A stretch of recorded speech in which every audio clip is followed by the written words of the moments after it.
सूरजपुर गांव में चांदनी अपनी सौतेली माँ कौशल्या और सौतेली बहन जूली के साथ रहती थी। चांदनी जब बहुत छोटी थी तभी उसके माता पिता का देहांत हो गया था। चांदनी की सौतेली माँ कौशल्या और उसकी सौतेली बहन जूली उस पर खूब अत्याचार किया करते थे। उससे घर का सारा काम करवाती और उसे ठीक से खाना तक भी नहीं देती थी। कौशल्या को सोने चांदी के गहने पहनने का बहुत ही शौक था। एक दिन कौशल्या की पड़ोसन सुषमा उसके घर आई। अरे ये देखो कौशल्या, मेरा नौलखा सोने का हार आज ही मेरे पति दुबई से लेकर आए हैं। सोची तुम्हें दिखा दूं, अच्छा है ना? अरे छोड़ो, तुम्हें क्या पता होगा इसके बारे में। अब तुम्हारे पति ने कहा तुम्हें ये सब दिया होगा। वो क्या है ना कि सबकी किस्मत मेरी जैसी थोड़ी ना होती है। अच्छा, अब मैं चलती हूँ।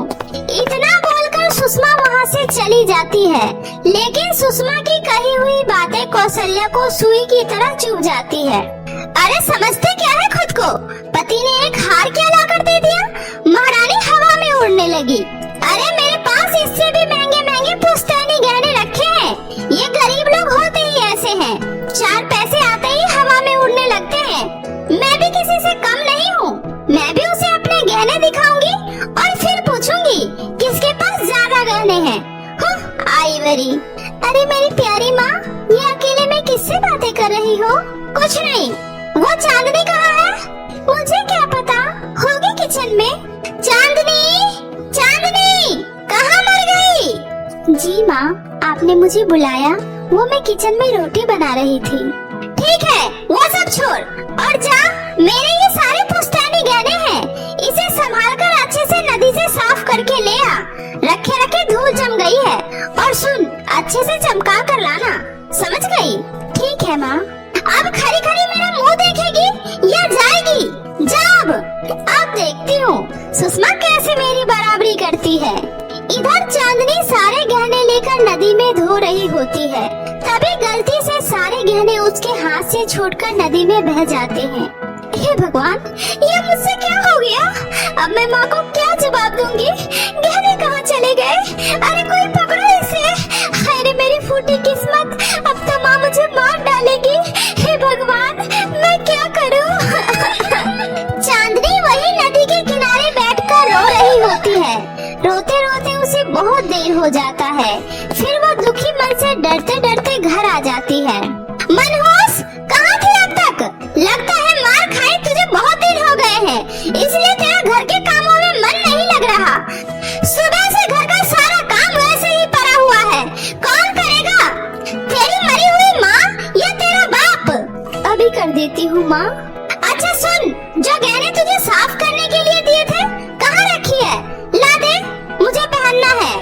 माँ, वो गहने तो। अरे क्या ये वो लगा रखी है? लेकर आना। फिर चांदनी माँ को डरते हुए सारी बात बताती है। यह सब सुनकर तो कौशल्या का गुस्सा सातवें आसमान पर चला जाता है।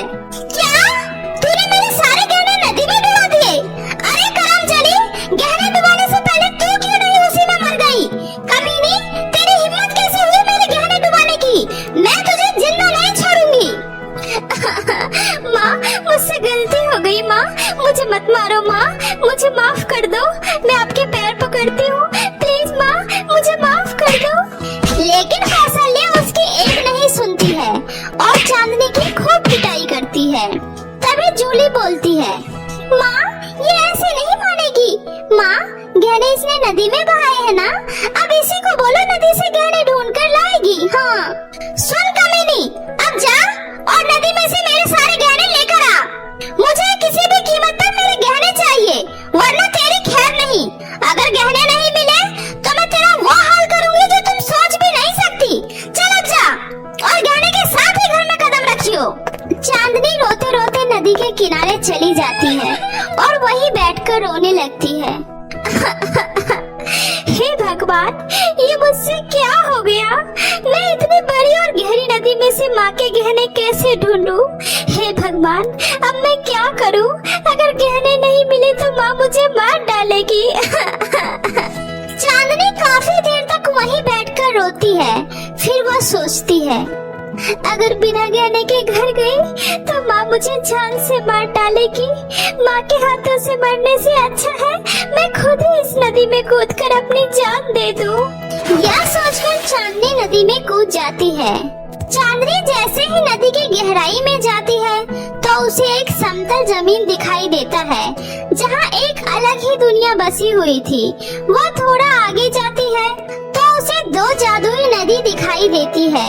एक नदी लाल रंग की होती है और दूसरी नदी पीले रंग की होती है, जिसमें से आवाज आती है, जादुई नदी में तुम्हारा स्वागत है लड़की, मेरी नदी में आओ। यहाँ तुम्हें बहुत सारे धन दौलत मिलेंगे। यहाँ तुम्हें तुम्हारी जरूरतों का सारा सामान मिलेगा और तुम यहाँ एक रानी की तरह अपनी जिंदगी गुजार सकती हो। नहीं नहीं लड़की, तुम उस लालची नदी के बहकावे में मत आओ। चांदनी, मेरी नदी में आओ। यहाँ तुम्हें बस जो तुम्हें चाहिए वही मिलेगा। चांदनी थोड़ा सोचकर बोलती है, जादुई नदी जी, मैं आपके पानी में ही आना चाहती हूँ। मुझे मेरे लिए कुछ नहीं चाहिए, ना ही मुझे धन चाहिए। मैं तो यहाँ बस पानी में अपने माँ के गहने की तलाश में आई थी। कृपया करके आप मुझे मेरी माँ के गहने दे दीजिए। मुझे आपसे और कुछ नहीं चाहिए। चांदनी के इतना बोलते ही दोनों नदी वहाँ से गायब हो जाती है और वहाँ एक बहुत ही खूबसूरत परी प्रकट होती है। जादुई नदी में तुम्हारा स्वागत है चांदनी। यह सब क्या है और आप कौन हैं और ये मैं कहाँ हूँ? घबराओ मत चांदनी, यह परियों की दुनिया है और ये जादुई नदी है। हम इस नदी में डूबने वाले हर किसी का इसी तरह से परीक्षा लेते हैं, जिस परीक्षा में तुम पास हो गई। बताओ तुम्हें क्या चाहिए? मुझे मेरी माँ के गहने चाहिए और मुझे कुछ नहीं चाहिए। परी चांदनी को उसकी माँ के गहने दे देती है। साथ ही परी चांदनी को खूब सारे सोने और चांदी देती है, लेकिन चांदनी उसे नहीं लेती है। परी जी, मुझे आपसे ज्यादा कुछ नहीं चाहिए। मुझे बस 10 सोने के सिक्के चाहिए, जिससे मेरी सहेली महक की माँ का इलाज हो सके। और मेरी माँ के गहने मुझे दे दीजिए, बस मुझे और कुछ नहीं चाहिए। ठीक है, तुम्हारी जैसी मर्जी, ये लो, जाओ और हमेशा खुश रहो। और फिर परी चांदनी को नदी से बाहर किनारे पर पहुंचा देती है। चांदनी खुशी खुशी अपनी माँ के सारे गहने लाकर दे देती है। गहने देखकर कौशल्या बहुत ही हैरान होती है। ए लड़की, सच सच बता, ये गहने कहाँ से आए? क्योंकि नदी में गहने डूबने के बाद उसे ढूंढना तो नामुमकिन है। बता, कहाँ से लाई है? और ये तेरे हाथ में सोने के सिक्के कहाँ से आए? ला, दिखा इसे। यह सोने के सिक्के मुझे जादुई नदी वाली परी ने दिया है। परी, वो कहाँ मिली तुम्हें? और फिर चांदनी अपनी माँ को जादुई नदी वाली बात बताती है। यह सब सुनकर कौशल्या बोलती है, अरे मूर्ख लड़की, तूने परी से और भी गहने क्यों नहीं मांगे? और वो जो तुम्हें सोने चांदी दे रही थी, लिए क्यों नहीं? कौशल्या चांदनी को फिर से एक चाटा लगा देती है।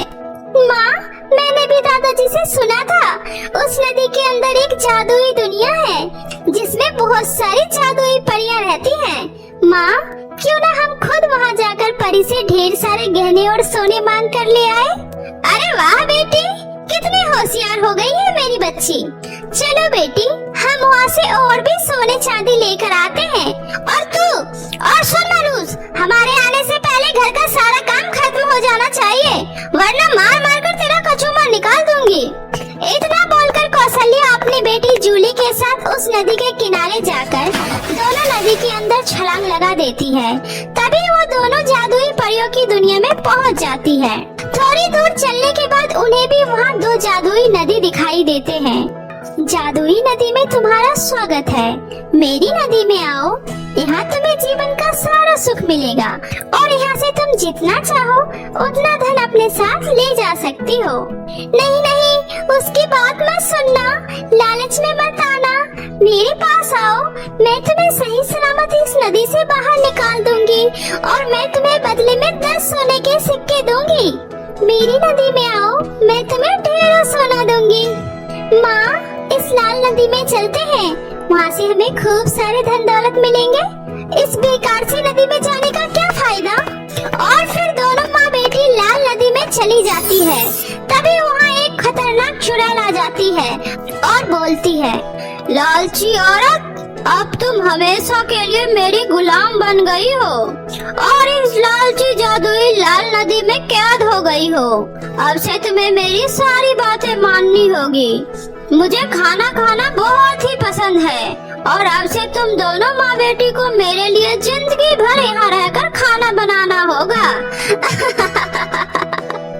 नहीं, मुझे माफ कर दीजिए, हमें जाने दीजिए, प्लीज हमें छोड़ दीजिए। कौशल्या और जूली दोनों उस चुड़ैल के सामने बहुत गिड़गिड़ाते हैं, लेकिन चुड़ैल उसकी एक नहीं सुनती और उससे खूब सारे काम करवाने लगती है और वह दोनों हमेशा के लिए वहीं कैद हो जाते हैं। और इधर चांदनी खुशी खुशी अपने घर में रहने लगती। रौनकपुर गांव में गंगा अपनी जुड़वा बेटियां रानी और मुस्कान के साथ रहती थी। रानी और मुस्कान बहुत छोटी थी, तभी उसके पिता का देहांत हो गया था। उसके बाद गंगा ने ही बहुत ही मेहनत से दिन रात दूसरों के घरों में काम करके किसी तरह अपनी दोनों बेटियों का पालन पोषण किया था। धीरे धीरे उसकी दोनों बेटियां बड़ी हो गई। वो जब अपनी माँ को इतना मेहनत करते हुए देखती तो उन्हें बहुत ही बुरा लगता था। रानी, मुस्कान, कहाँ हो तुम दोनों? जल्दी से नाश्ता कर लो, स्कूल के लिए देर हो जाएगी बेटा। आई माँ, जल्दी से तुम दोनों नाश्ता कर लो, मैं सेठ के घर जा रही हूँ, रात को देर से घर आऊंगी। आज सेठ की बेटी का जन्मदिन है तो मुझे बहुत सारे काम है। माँ, हमारा जन्मदिन कब आता है? माँ, आपने तो कभी हम दोनों का जन्मदिन नहीं मनाया। मुस्कान, जन्मदिन सिर्फ बड़े लोगों के लिए होता है, तुम्हें दिखाई नहीं देता? माँ कितनी मुश्किल से घर की जरूरतों को पूरा करती है ना माँ? मेरी बेटी से ये किसने कहा कि जन्मदिन सिर्फ बड़े लोग ही मनाते हैं? अरे, मेरी दोनों राजकुमारियाँ क्या किसी से कम है? वो तो मुझे समय नहीं मिलता, इसलिए मैंने कभी तुम दोनों का जन्मदिन नहीं मनाया। इस बार देखना मैं कितने धूमधाम से तुम दोनों का जन्मदिन मनाऊंगी। क्या सच में माँ? और आप हमारे लिए वो बड़ा सा केक भी लेकर आओगे? हाँ बेटी, मैं केक भी लेकर आऊंगी। अच्छा, अब मुझे देर हो रही है, मैं निकल रही हूँ। स्कूल में अच्छे से पढ़ाई करना और शाम को दोनों बहन घर में ही रहना। ठीक है माँ। गंगा अपनी बेटियों से बहुत प्यार करती थी, इसलिए वो उनकी हर ख्वाहिश को पूरी करने की पूरी कोशिश किया करती थी। एक दिन सुबह सुबह गंगा अपनी बेटियों से कहती है, मेरी दोनों बेटियों को जन्मदिन की खूब सारी बधाइयाँ। भगवान तुम दोनों को लंबी उम्र दे। माँ, आज हम दोनों का जन्मदिन है। हाँ बेटी। माँ, आपको याद था आज हमारा जन्मदिन है? भला मैं कैसे भूल सकती हूँ? माँ कभी अपने बच्चों की खुशियाँ भूलती है क्या? अब चलो दोनों अच्छे से नहा धोकर तैयार हो जाओ, मैं शहर जा रही हूँ तुम दोनों के लिए केक लेने, फिर साथ मिलकर धूमधाम से जन्मदिन मनाएंगे। माँ की बात को सुनकर खुशी और मुस्कान बहुत ही ज्यादा खुश हुई। गंगा अपनी बेटी के लिए केक लेने शहर की ओर जाने लगती है। उसके गांव से शहर के बीच एक घना जंगल पड़ता था। गंगा शहर से केक लेकर जब वापस लौट रही थी तभी उसे बहुत तेज प्यास लगती है और वो पानी पीने के लिए नदी के किनारे जाती है। गंगा वहीं पास ही केक रखकर नदी से पानी पी रही थी, तभी उसे एक जहरीला सांप काट लेता है और वो दर्द से छटपटाने लगती है। गंगा की आवाज सुनकर वहीं से गुजर रही मोना जादूगरनी को उस पर दया आ जाती है और वो उसके पास जाती है। अरे, आपको तो किसी जहरीले सांप ने काटा है, मैं अभी इस पर जड़ी बूटी लगा देती हूँ। उसका कोई फायदा नहीं है जादूगरनी जी, मेरा अंतिम समय आ गया है, मुझे तो बस अपनी दोनों बेटियों की चिंता हो रही है। जादूगरनी जी, आप मेरी एक मदद कर दीजिएगा। कहो, क्या मदद चाहिए? आप मुझसे वादा कीजिए कि आप मेरे मरने के बाद मेरी दोनों बेटियों का ख्याल रखेंगी, प्लीज वादा कीजिए। ठीक है, मैं आपसे वादा करती हूँ, मैं आपकी दोनों बेटियों का ख्याल रखूंगी, आप चिंता मत करो, आपको कुछ भी नहीं होगा। आज मेरी बेटी का जन्मदिन है, आप मेरी तरफ से ये केक उसे दे दीजिएगा। जन्मदिन की बहुत बहुत बधाई हो मेरी बेटियाँ, हमेशा खुश रहना। इतना बोलकर गंगा ने सदा के लिए अपनी आंखें बंद कर ली। यह सब देखकर मोना जादूगरनी को बहुत ही दुख हुआ और वह केक लेकर खुशी और मुस्कान के घर पहुंच गई। जादूगरनी को देखकर दोनों बहनें चौंक गईं। आप कौन है और मेरी माँ कहाँ है? आप कुछ बोल क्यों नहीं रही हो? बताइए ना, मेरी माँ कहाँ है? मैं मोना जादूगरनी हूँ, मुझे तुम्हारी माँ तुम दोनों की सहायता के लिए यहाँ भेजी है। तुम दोनों बहुत ही खुशकिस्मत हो, तुम्हें गंगा जैसी माँ मिली, लेकिन अफसोस वो अब इस दुनिया में नहीं रही। और फिर जादूगरनी ने जंगल में जो हुआ वह सब उसे बताया। यह सुनकर दोनों बहनें रोने लगी। अब तो हम अनाथ हो गए, अब हम माँ के बिना कैसे रहेंगे? माँ के सिवा हमारा इस दुनिया में कोई नहीं है। माँ ऐसे हमें छोड़कर क्यों चली गई? माँ, जीवन और मृत्यु पर किसी का जोर नहीं है बेटी, ये तो विधि का विधान है। जिसने जन्म लिया है उसे एक दिन जाना ही होगा। अब चलो अपने आंसू पोंछो। अपनी बेटियों की आंखों में इस तरह आंसू देखकर तुम्हारी माँ भी ऊपर भगवान के पास रोएगी, इसलिए चुप हो जाओ। ये देखो तुम्हारी माँ ने तुम्हारे लिए क्या भेजा है। टन टन केक। मुझे ये केक नहीं चाहिए, इसी की वजह से माँ हमें छोड़कर चली गई। हाँ, अगर माँ ये केक लेने शहर नहीं जाती तो उनके साथ ये नहीं होता। मैं ये केक नहीं खाऊंगी। अच्छा बाबा ठीक है, मत खाओ, लेकिन इस केक को अपनी माँ की आखिरी निशानी समझकर इसे घर के पास तो रख ही सकती हो। केक का घर? मैं कुछ समझे नहीं, अभी समझाती हूँ। Ten ten. इतना बोलते ही जादूगर ने उस केक को एक विशाल केक के घर में बदल देती है। ये देखो बच्चियों, ये जादुई केक का घर है और अब से ये जादुई केक का घर तुम्हारा है। अब से तुम जो भी इस केक के घर से मांगोगी तुम्हें वो सब मिल जाएगा। अब से तुम्हें कभी किसी चीज की कोई कमी नहीं होगी। अब तुम दोनों बहन अपना ध्यान रखना। अब मैं चलती हूँ, और हाँ, जब कभी भी तुम्हें मेरी मदद की जरूरत हो मुझे याद कर लेना, मैं आ जाऊंगी। इतना बोलकर मोना जादूगरनी वहाँ से चली गई। उस दिन से खुशी और मुस्कान को जब भी किसी चीज की जरूरत होती जादुई केक घर से मांग लेती। अब उसकी जिंदगी में किसी भी चीज की कोई कमी नहीं रही। वे दोनों बहन बहुत ही खुशी से अपना जीवन बिता रही थी।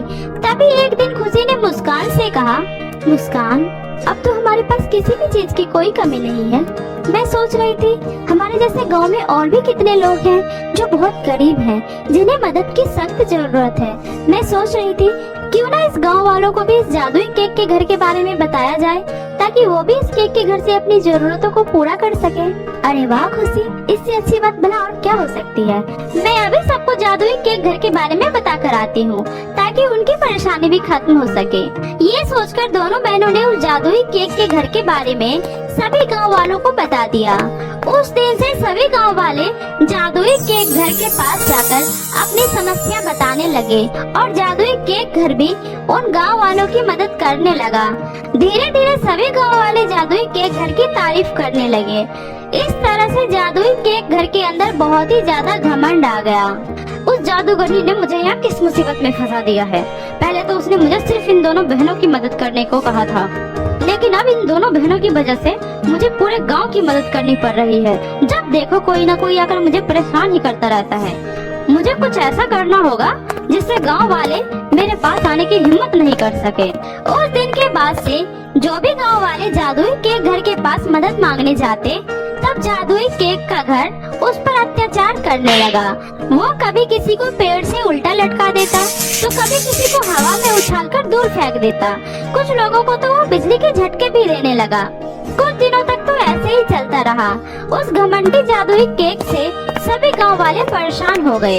फिर एक दिन सभी गांव वाले मिलकर उन दोनों बहनों के पास गए और उनसे बोले, बेटी, तुमने जो हमें जादुई केक के घर के बारे में बताया था, वो केक का घर तो हम पर बहुत अत्याचार कर रहा है। तुम दोनों बहन कृपया करके हमें उस जादुई घमंडी केक के घर से बचा लो बेटी। ये सुनकर दोनों बहनें बहुत ही ज्यादा चिंतित हो गई। फिर खुशी उन गांव वालों से बोली, जिस जादूगरनी ने मुझे यह केक दिया था, उन्होंने मुझसे कहा था जब भी जरूरत पड़े तो मुझे याद कर लेना। रुकिए, मैं उन्हें बुलाने की कोशिश करती हूँ। इतना कहकर दोनों बहनें जादूगरनी को मन ही मन याद करने लगी। पलक झपकते ही जादूगरनी वहाँ प्रकट हो गई। तब दोनों बहनों ने जादूगरनी को सब कुछ बताया। यह सब सुनकर जादूगरनी ने कहा, उस जादुई केक घर ने आप लोगों के साथ जो कुछ भी किया वह बहुत ही गलत है। मैं अभी उस जादुई केक घर का घमंड खत्म करती हूँ। ये बोलकर जादूगरनी जैसे ही उस जादुई केक घर के पास गई, घमंड में चूर जादुई केक घर ने जादूगरनी पर भी हमला करने की कोशिश किया। तब जादूगरनी ने अपनी जादुई छड़ी घुमाई और जादुई केक घर को वहीं पर जलाकर राख कर दिया। ये देखकर सभी गांव वाले बहुत ही खुश हो गए। फिर जादूगर ने उन गांव वालों से बोली, आप सभी गांव वालों ने इस पेड़ पर जो जादुई केक का घर था उस पर पूरी तरह निर्भर हो गए, इसलिए आप लोगों के साथ ऐसा हुआ। अब से आप सब खुद ही अपनी समस्याओं का हल करना। अगर आप सबको कभी ज्यादा परेशानी हो तो मुझे याद कर लेना, मैं खुद आप लोगों की मदद करने यहाँ आ जाया करूँगी। इतना बोलकर जादूगरनी वहाँ से चली गई और उस दिन के बाद से सभी गांव वाले खुद ही मेहनत करके खाने लगे। कभी उन्हें ज्यादा दिक्कत होती तो वो जादूगरनी को याद कर लिया करते। साथ ही खुशी और मुस्कान भी गांव वालों की हर संभव मदद कर खुशी खुशी अपना जीवन बिताने लगी।